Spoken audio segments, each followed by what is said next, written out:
এইখন ৰাজ্যতে সংঘটিত হৈছে মানৱ সমাজক লজ্জানত কৰা ঘটনা।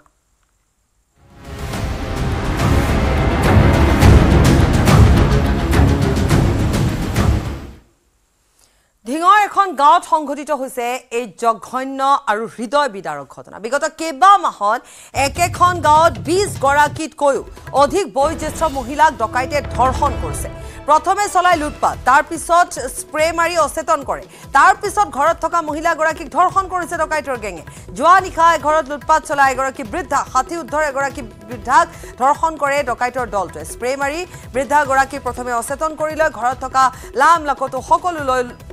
যায় ডকাইতৰ দলটোৱে, আৰু লগতে ডকাইতৰ দলটোৱে দলবদ্ধ ধৰ্ষণ কৰে 60 উৰ্ধৰ বৃদ্ধাগৰাকীক। বৰ্তমান নগাঁও চিভিল হাস্পাতালত জীৱন মৃত্যুৰে যুঁজিছে ভুক্তভোগী বৃদ্ধাগৰাকীয়ে। উল্লেখযোগ্য যে বিগত 3 মাহত ধিঙত প্ৰায় 20টাতকৈ অধিক এনেধৰণৰ ঘটনা সংঘটিত হৈছে। স্প্ৰে গেঙে সংঘটিত কৰি আহিছে এনে লুটপাটৰ ঘটনা। অধিকাংশৰ ঘৰতে লুটপাটৰ পিছত যুৱতী মহিলাক ধৰ্ষণৰ অভিযোগ উত্থাপিত হৈছে। আৰু এক প্ৰকাৰ যদি চোৱা যায় তেতিয়াহ'লে মুখলজ্জাৰ বাবে হয়তো বহুতে বাহিৰলৈ আহি এই কথা প্ৰকাশ নাই কৰা, কেৱল মাথো ডকাইত কাণ্ডৰ কথাই অৱগত কৰিছে। কিন্তু আৰক্ষীৰ নিষ্প্ৰভ ভূমিকা, আৰক্ষীৰ কি ভূমিকা, ধিং আৰক্ষীৰ কি ভূমিকা? ধিং আৰক্ষীয়ে আজিৰ দিনটোতে ভাষ্য দিছে যে যি কেইটাৰ বিৰুদ্ধে অভিযোগ আছে বা সেই স্প্ৰে গেঙৰ কেইবাটাও এতিয়াও জেলতে আছে। যদি জেলতে আছে তেতিয়াহ'লে বাহিৰত কোনে কৰি আছে? আৰক্ষীয়ে কৈছে আমি তদন্ত আৰম্ভ কৰিম। একেটা নিশাই সংঘটিত হৈছে দুটাকৈ পৰিয়ালক লুটপাট চলোৱা ঘটনা।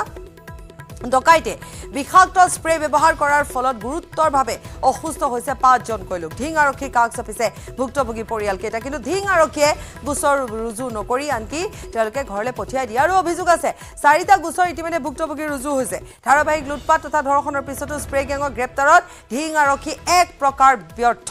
ভয়ংকৰ ঘটনাৰ পিছতো স্প্ৰে গেং সন্দৰ্ভত কোনো ধৰণৰ ক্লু আৰক্ষীৰ হাতত নাই। নগাঁও আৰক্ষীৰ এনে ব্যৰ্থতাত এতিয়া ধিংবাসী শংকিত হৈ পৰিছে। আনকি এগৰাকী মহিলাই ভাষ্য দিছে তেওঁ ইমানেই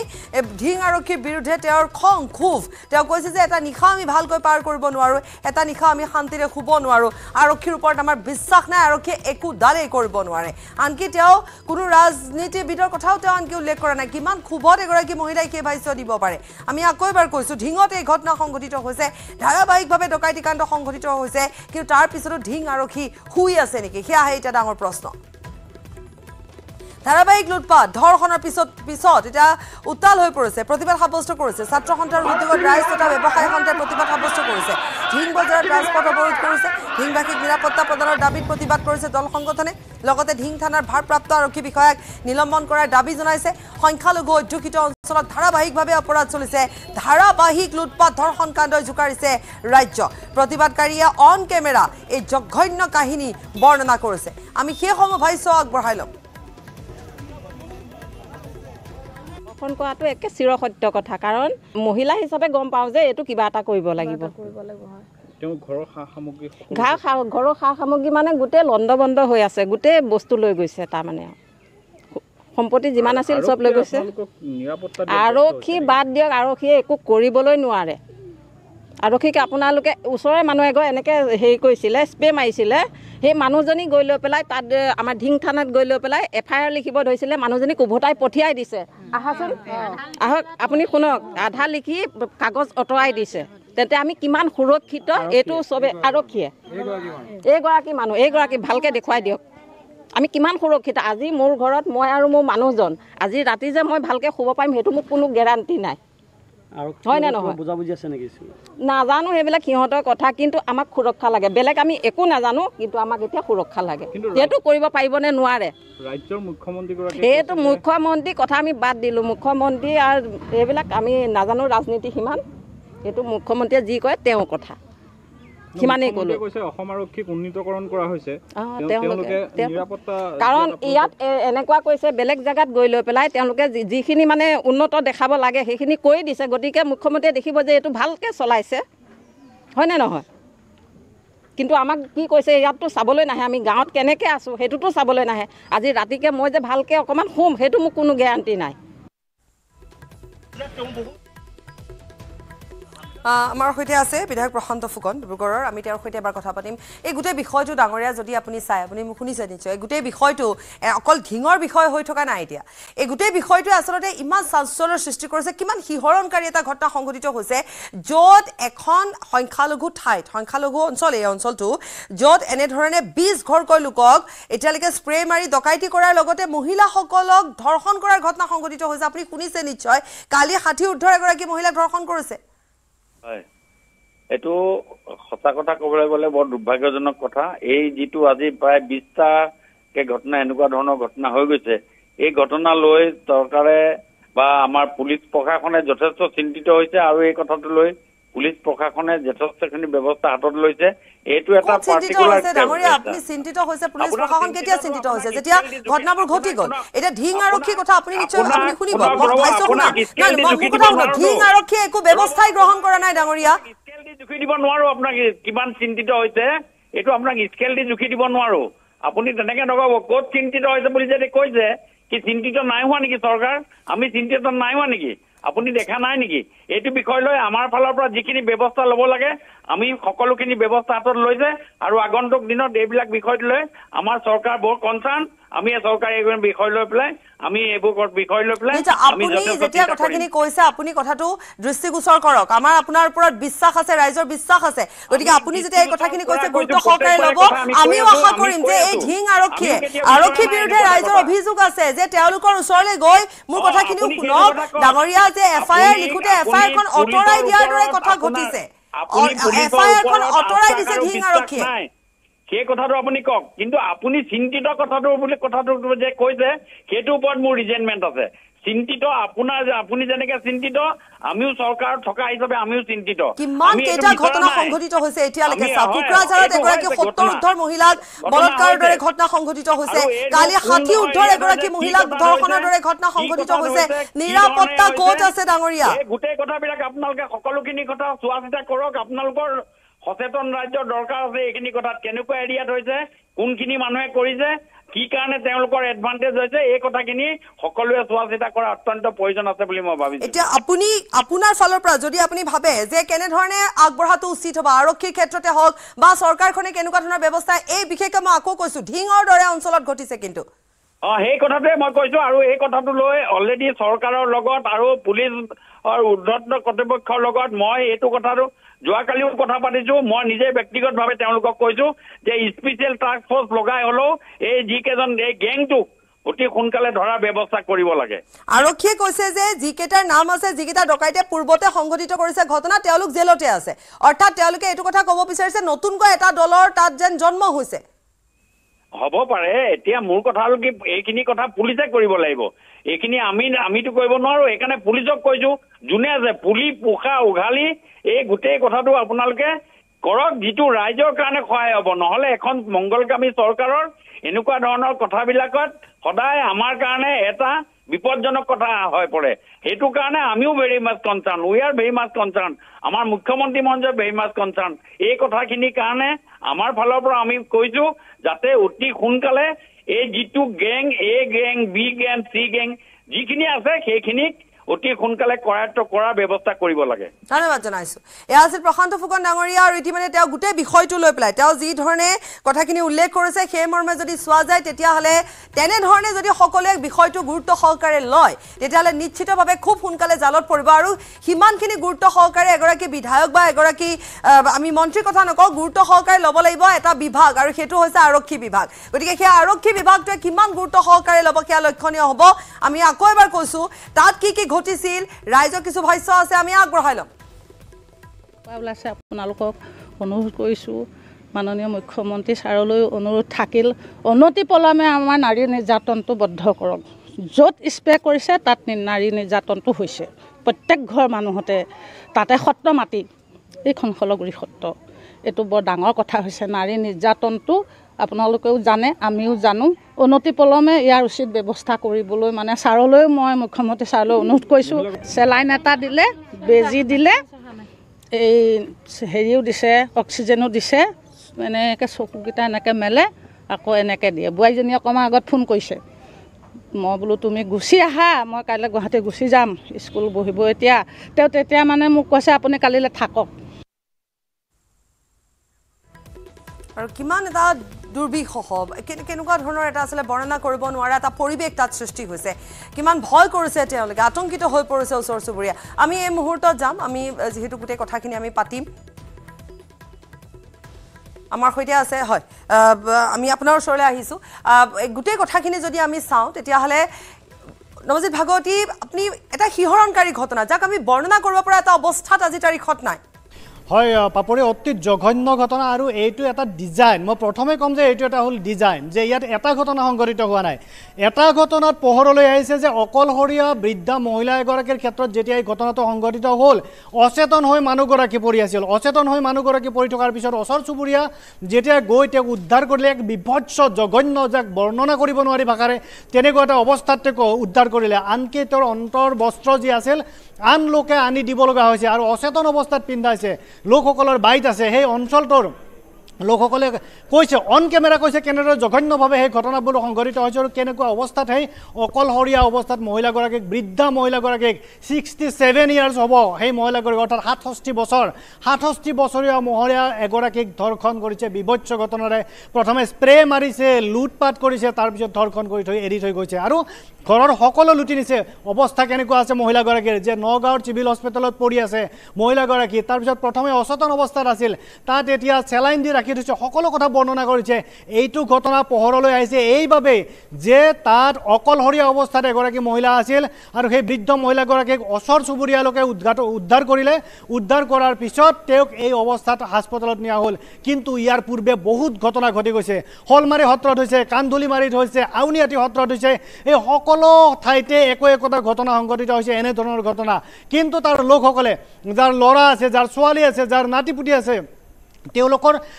ক্ষেত্ৰত এই ঘটনাসমূহ পোহৰলৈ অহা নাছিল যে তাত এনেকুৱা ধৰণৰ বিভৎস ধৰ্ষণকাণ্ড সংঘটিত হৈছে। তেনেকুৱা ঘটনাসমূহ পোহৰলৈ অহা নাছিল, ক'বলৈ লাজ কৰিছিল। আৰক্ষীৰ ওচৰত গৈছিল, আৰক্ষীয়ে মাত্ৰ 2টা গোচৰ ৰুজু কৰিছে আৰু এই যে বাইট দিছে, অন কেমেৰা কৈছে মহিলাগৰাকীক আধা লিখা অৱস্থাত, FIR আধা লিখা অৱস্থাত তাৰ পৰা উভতাই পঠিয়াইছে যে তাত লিখিব নালাগে। তাৰপিছত লোকসকল যেতিয়া গৈছিল, গাঁওবাসী আৰক্ষীৰ ওচৰত গৈছিল, যোৱাৰ পিছত কি কৰিলে, উন্নয়ন সমিতি গঠন কৰাৰ কথা ক'লে, আৰক্ষীয়ে পঠাই দিলে আৰু আজি কৈছে যে 4জন স্প্ৰে গেং তেওঁলোকৰ এৰেষ্ট কৰি থৈছে। যদি এৰেষ্ট কৰি থয়, পাপৰে আপুনি শুদ্ধভাৱে উত্থাপন কৰিছে প্ৰশ্নটো, যে যদি তেওঁলোকক এৰেষ্ট কৰি থোৱা হৈছে, ৰঙা ঘৰত ৰখা হৈছে, যদি লকআপত ৰখা হৈছে, তেনেহ'লে বাহিৰত ঘটনাসমূহ কোনে কৰিলে? অৰ্থাৎ তেওঁলোকৰ এইটো এটা ডিজাইন নেকি, এটা বিশেষ চক্ৰৰ এটা ডিজাইন কৰি লৈছে নেকি, যে তাত সেই লোকসকলক যেতিয়া এটাৰ পিছত এটা গাঁওবাসীক অত্যাচাৰ কৰি গৈ থাকিব, সেই লোকসকলে এদিন বাধ্য হৈ সেই অঞ্চলৰ পৰা এৰি মাটি ভেটি বিক্ৰী কৰি গুচি আহিব। অতি কম দামত মাটি ভেটি বিক্ৰী কৰিব। কথা নৱজিৎ ভাগৱতী, তেওঁলোকে আপুনি চাওক, সত্ৰৰ ভূমিত এই কাণ্ডটো ঘটিছে। সত্ৰৰ ভূমি 3খনকৈ সত্ৰত এই ঘটনা সংঘটিত হৈছে। আপুনি ঠিকেই কৈছে, এইটো এটা ডিজাইন, এটা পৰিকল্পনা। এই কাণ্ড সংঘটিত কৰাৰ পিছত আপুনি জানে যে এই সকল লোকে বাহিৰলৈ ওলাই আহি মুখলজ্জাৰ এটা ভয় থাকে, এখন সমাজ থাকে য'ত তেওঁলোকে ক'ব নোৱাৰে যে মোৰ সৈতে কি ঘটিছে। গতিকে আজি যদি এই ঘটনাটো কালি ৰাতি যদি নঘটিলহেঁতেন, এই কথাবোৰ এনেধৰণে লুকাই থাকিলেহেঁতেন আৰু তাৰপিছত তেওঁলোকে হয়তো আপুনি কোৱাৰ দৰে সেই স্থান ত্যাগ কৰিলেহেঁতেন আৰু সেই ভূমিখিনি অন্যৰ হৈ পৰিলেহেঁতেন। গোটেই এলেকাটোৱে সংখ্যালঘু এলেকা। হয় হয় বাবৰি, তাৰ চাৰিওকাষে বেৰি আছে, অৰ্থাৎ সংখ্যালঘু এলেকা আছে। তাত একাংশ লোকে অৰ্থাৎ হেঁচি ঠেলি আহি মাটি ভেটি কিনি লৈ আছে আৰু যি এই খিলঞ্জীয়া লোকসকলে এজনকৈ এঘৰ দুঘৰকৈ মাটি ভেটি বিক্ৰী কৰি তাত আন ঠাইলৈ গুচি আহিছে। এনেধৰণৰ জঘন্য ডিজাইন কৰা হয়। অকল যে তাতেই হৈছে এইটো কথা নহয়, যে কিছুদিন পূৰ্বে যদি মনত আছে, দুধনৈত এই ঘটনা সংঘটিত হৈছিল যে পথাৰলৈ গৰু এৰাল দিবলৈ যাওঁতে প্ৰায় 60 বছৰীয়া বৃদ্ধা মহিলা এগৰাকীক তাত ধৰ্ষণ কৰা হৈছিল। সেই ঘটনা সংঘটিত হৈছিল দুধনৈতো একেধৰণৰ। তাত যি লোকসকল জড়িত আছিল, যিজন কালপ্ৰিত তাত অপৰাধী জড়িত আছিল, সেই অপৰাধী পোহৰলৈ আহিছে, আৰক্ষীয়ে পিছত গ্ৰেপ্তাৰ কৰিলে। কিন্তু সেই ঠাইত ঘটনা হৈছে, কোনবিলাক ঠাইত এনেধৰণৰ ঘটনা সংঘটিত লাইনতে থাকিব, আপুনিও শুনি থাকিব। সুশান্ত বৰগোহাঁই বিধায়কগৰাকী আমাৰ সৈতে সংযুক্ত হৈছে। ডাঙৰীয়া স্বাগতম জনাইছো। এটা অতিকৈ শিহৰণকাৰী, এটা আচলতে কোনো শব্দ নাই ডাঙৰীয়া, আপুনি শুনিছে চাগে, যে ঢিঙৰ দৰে অঞ্চল। আকৌ কৈছো,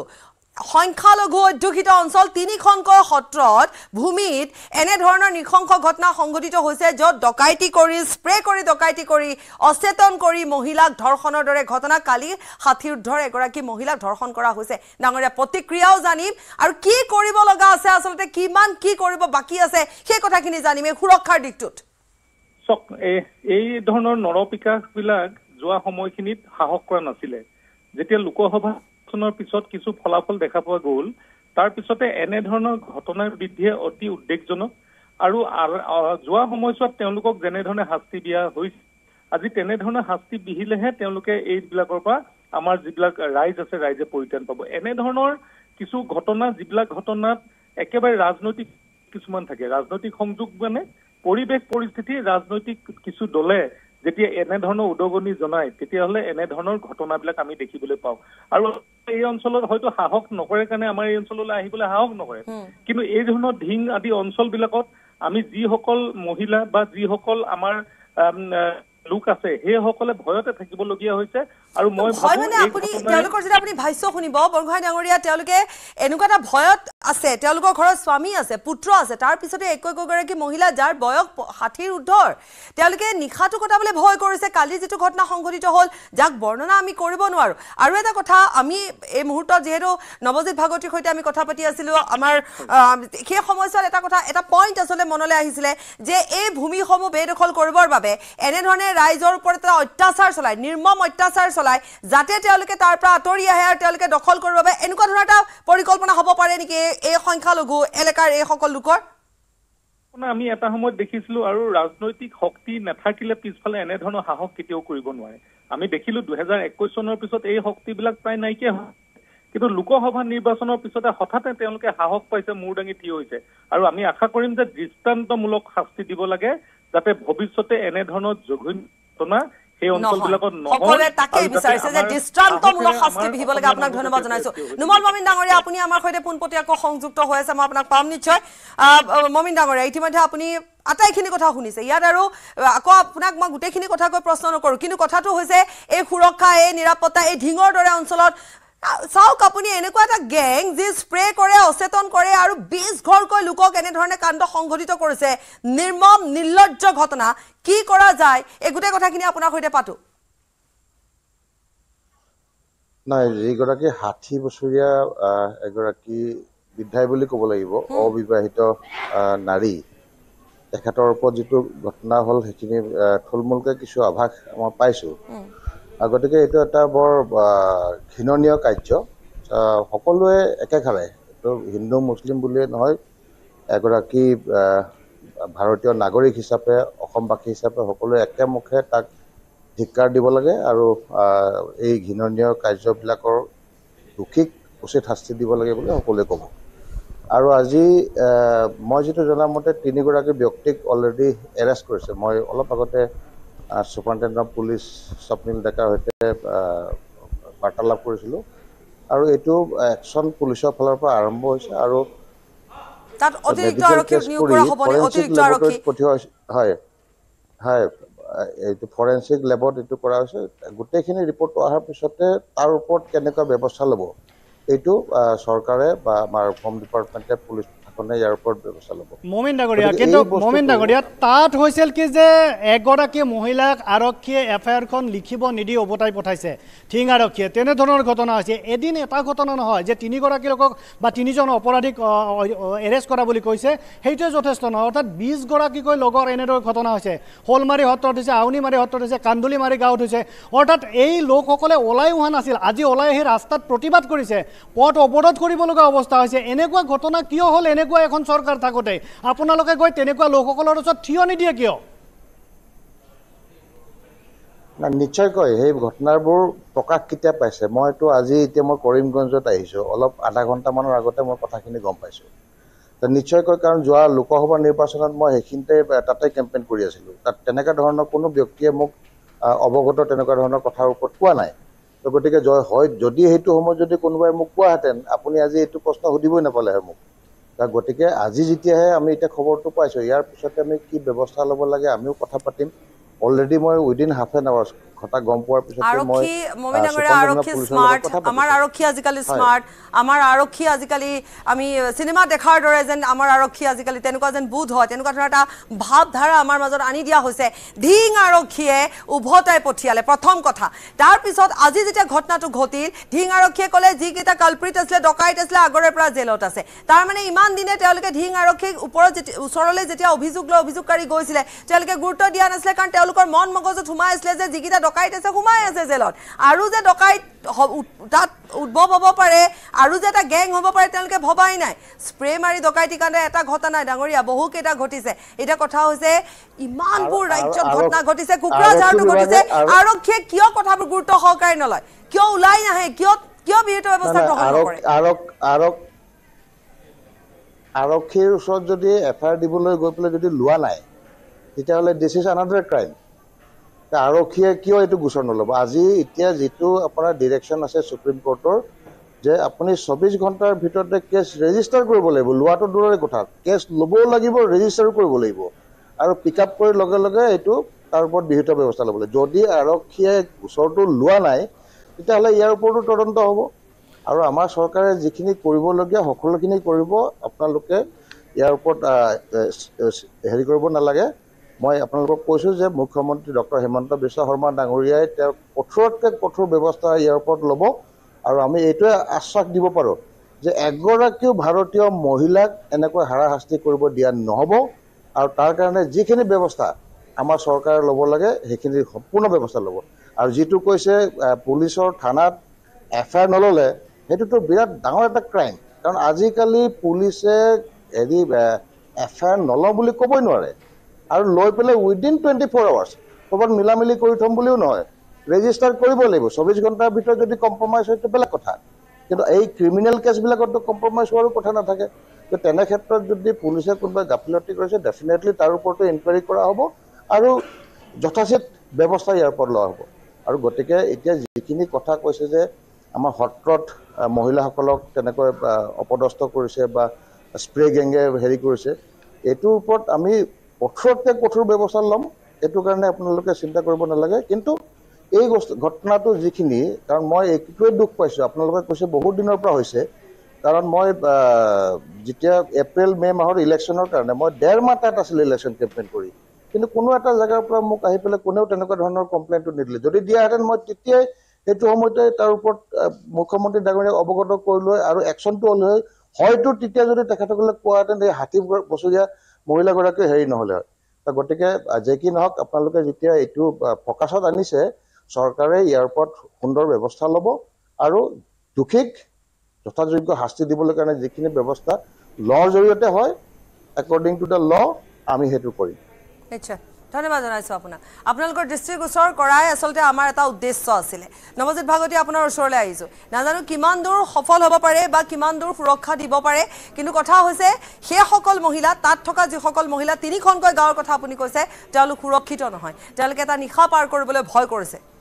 হয় পাপৰি মইতো মুখ্যমন্ত্ৰী মহোদয়ক পোনপটীয়াকৈ আহ্বান জনাম যে মুখ্যমন্ত্ৰী মহোদয় যে আপুনি যেতিয়া মৰিগাঁৱত হোৱা ঘটনাত যে শিশু এটিক ধৰ্ষণ কৰা অৱস্থাত পাঠা নামৰ যি অপৰাধীটোৱে ধৰ্ষণ কৰিছিল তেতিয়া আপুনি গৈ প্ৰথমবাৰৰ বাবে তাত উপস্থিত হৈ তেওঁলোকক আশ্বস্ত কৰিছিল এইবাৰো যাওক ধিঙৰ দৰে অঞ্চলটোলৈ মুখ্যমন্ত্ৰী মহোদয় আপুনি নিজেই যাওক আৰু নিজে গৈ সেই লোকসকলক আশ্বস্ত কৰক যে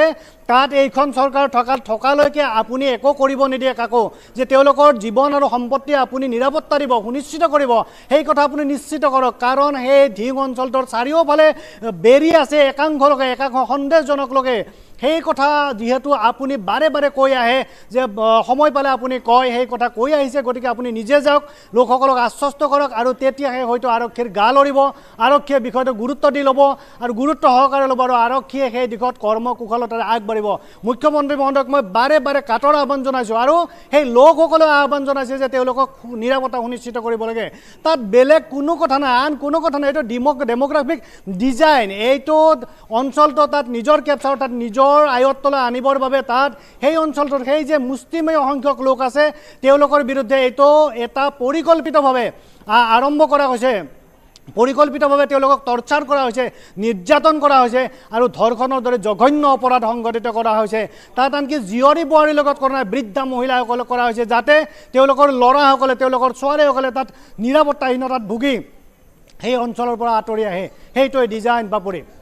নিশ্চয় সেইটো এটা ডিজাইন আৰু তেনেধৰণে তেনেকুৱা এটা পৰিকল্পনাৰ মাজেৰে আগবাঢ়িছে। আমি কিছু ভাষ্যও আছে, আমি সেয়া শুনাই ল'ম। বস্তু চুৰ হৈছে, কিবা অলংকাৰ চুৰ হৈছে, বাচন বৰ্তন চুৰ হৈছে, আমি কাইলৈ নালাগে পৰহিলৈ কিনি ল'ব পাৰিম, কিন্তু আমাৰ যিটো ইজ্জত লুটিছে এই ইজ্জতটো আমি কিনিব পাৰিম নেকি? ইজ্জতটো আমি জীৱনৰ কাৰণে কিনিব নোৱাৰিম। সেইখিনি আমাৰ প্ৰশাসনে আমাক সুৰক্ষা দিব লাগে অতি সোনকালে। আপোনালোকৰ কোন আৰক্ষী থানা পৰে? ঢিং আৰক্ষী, এতিয়া খলগুৰি ব্ৰাঞ্চটো খলগুৰিত আছে। একেধৰণৰ ঘটনা ঢিং কান্ধুলিমাৰীত প্ৰথমতে সেইটো ঘটনা হৈছে এজনী বিধৱা মানুহৰ লগত। প্ৰশাসন সচেতন হ'ব লাগে, মানুহখিনি নাৰীখিনিক সুৰক্ষা দিব লাগে অতি সোনকালে। আজি আমাৰ গাভৰু ছোৱালী আছে, আমি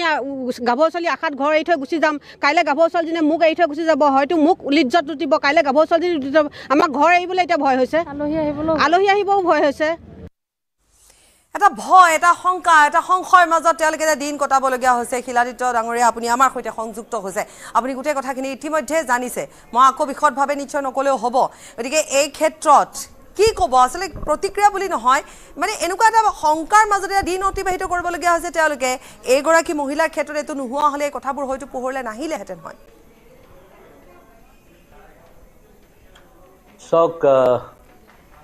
এইখিনি বিষয়ে বহু বছৰ ধৰি আমি আলোচনা কৰি আছোঁ। ইনফেক্ট মই কৈ আছোঁ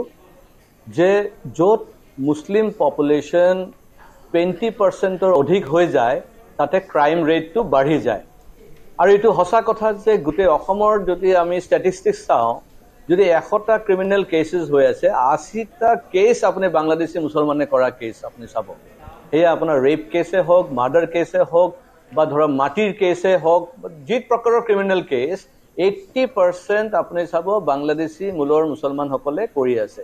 কিন্তু তাৰ প্ৰতিকাৰটো কি? তাৰ প্ৰতিকাৰ আছে। মাজতে যেনেকে গভৰ্ণমেণ্টে এটা ষ্টাৰ্ণ একশ্যন লৈছিলে, এই ষ্টাৰ্ণ একশ্যন লোৱাৰ পিছতে মানে বহুতখিনি ক্ৰাইম ৰেট কমি গৈছিল। কিন্তু লোকসভা ইলেকশ্যনৰ পিছতে আমি দেখা পাইছোঁ যে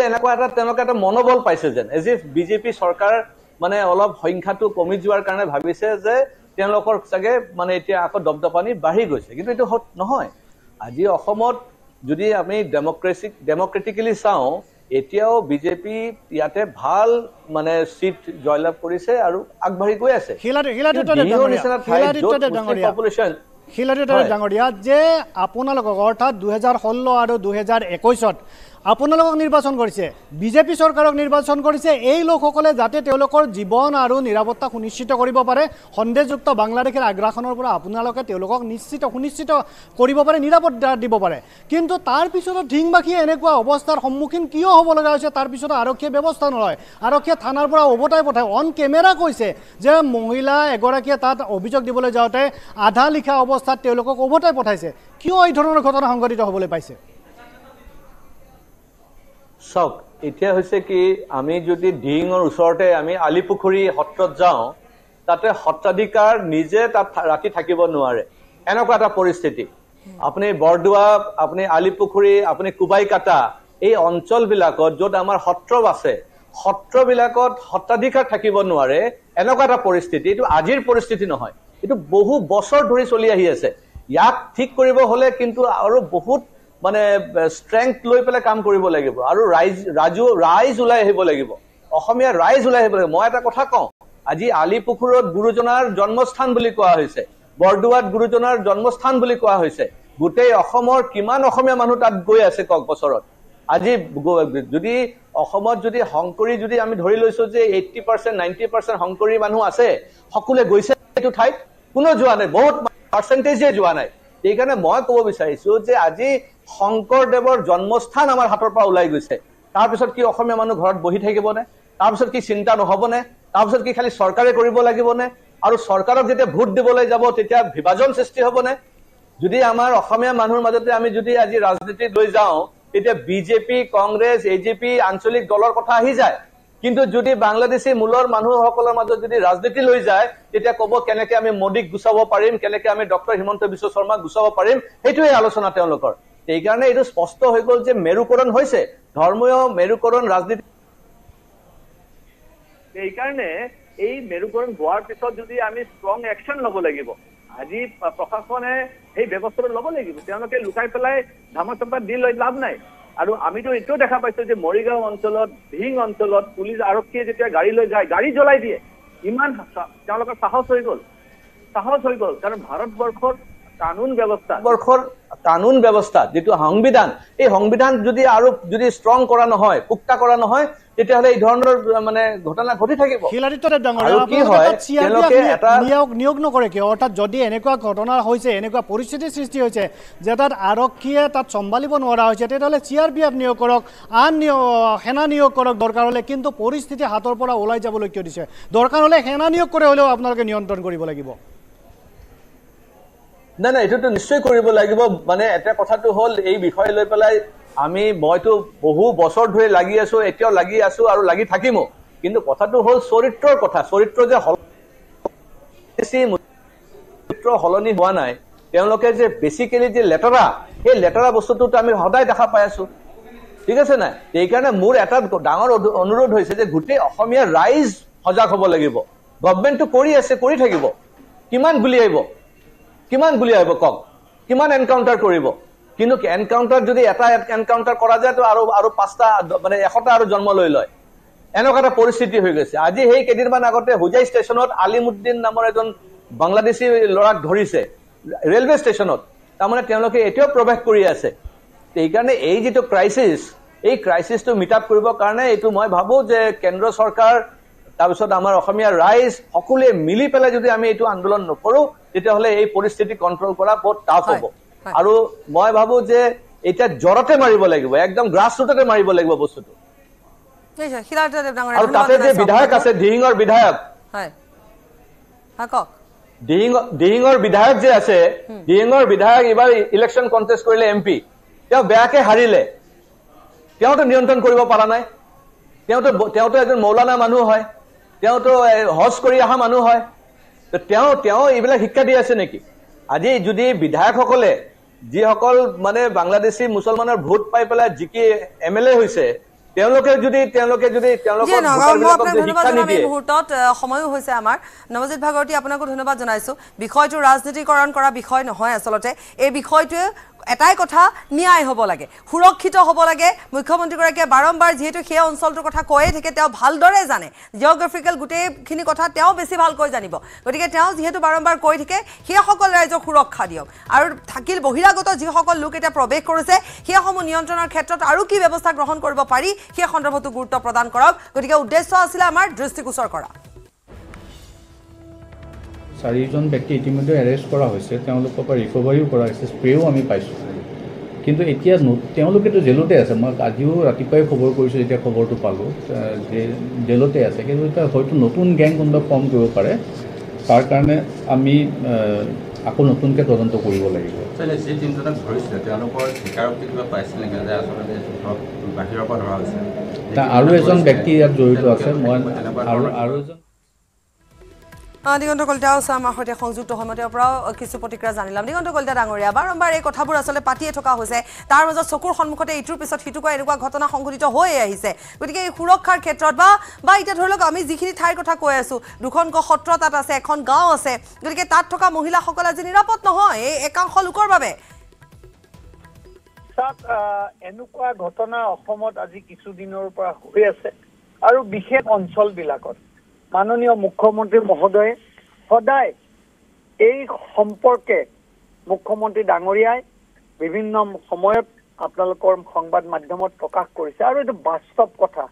ইমান ঘৃণনীয় কাম যে কৰিব পাৰে বিশেষ ব্যক্তিসকলে এই কথাটোৰ কাৰণে আমি অসমত আমাৰ যিসকলক লৈ অত্যাচাৰ হৈছে এই গোটেই সচেতন মহল চিন্তিত মই বিধায়ক হিচাপে কথা কোৱা নাই আৰু ইয়াত মই ৰাজনীতি কৰিব খোজা নাই যদি সঁচাকৈ ইমান জঘন্য কাম কৰিব পাৰে এই অঞ্চলত তাৰমানে ইমান দিন আমি কৈ থকা কথাটো আজি সঁচা বুলি প্ৰমাণিত হ'ল আজি এতিয়া বেছিকে ক'লে কোনো বিৰোধীয়ে ক'ব যে আমি এতিয়া হিন্দু মুছলমানৰ ৰাজনীতি কৰিছো আৰু অসমত থকা খিলঞ্জীয়া মুছলমানখিনিয়ে ইমান ঘৃণনীয় ৰাজনীতি কৰিব নোৱাৰে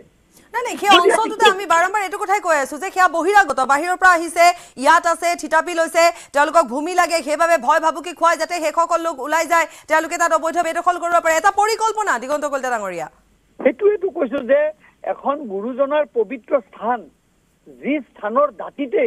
যদি মানুহৰ সুৰক্ষা নাই তেতিয়াহ'লে ইয়াত আজি আমি অসমীয়া হিচাপে নিজকে প্ৰতিষ্ঠা কৰাৰ অধিকাৰ ক'ত গ'ল সেইকাৰণে মই কৈছো যে এটা জনজাগৰণ আৰু সকলো অসমীয়া সমাজ ওলাই অহাৰ প্ৰয়োজন আছে ঠিকে কৈছে আপুনি মোৰ সময়ো হৈছে আপোনাক ধন্যবাদ জনাম আৰু আশা কৰিম এতিয়া ঢিং আৰক্ষীয়ে বিহিত ব্যৱস্থা গ্ৰহণ কৰক এটা এনেকুৱা নজিৰ সৃষ্টি কৰক যে তাত যাতে আৰু এনেকুৱা ধৰণৰ ঘটনা সংঘটিত নহওক ধন্যবাদ জনাইছো আপোনাক